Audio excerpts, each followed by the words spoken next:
चिंचपाडा येथे आर्य अपार्टमेंटमध्ये 4थ्या मजल्यावरती कार्तिक नावाच्या मुलाचा बर्थडे साजरा करण्यासाठी त्याचे मित्र तिघजण निलेश, सागर आणि धीरज असे एकत्र 4 पार्टी करत होते. त्यानंतर कार्तिक आणखी दारू पाहिजे या साठी आग्रह करत होता, परंतु आपल्याला ऑलरेडी जास्त दारू पिलेलो आहे, नशेत जास्त झालो आहे, आता आपल्याला दारू नको असे इतर मित्र त्याला समजवत असताना त्याचा राग घेऊन कार्तिकने निलेशच्या डोक्यात दारूची बाटली मारून फोडली.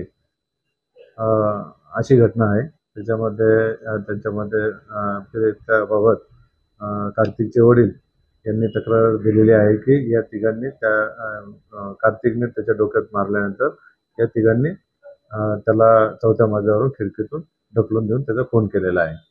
याबाबत वडिलांच्या फिर्यादीवरून गुन्हा नोंद करण्यात आलेला आहे आणि त्यामध्ये प्रथम एडीआर दाखल केला होता आणि तक्रारीनंतर गुन्हा दाखल करण्यात आलेला आहे.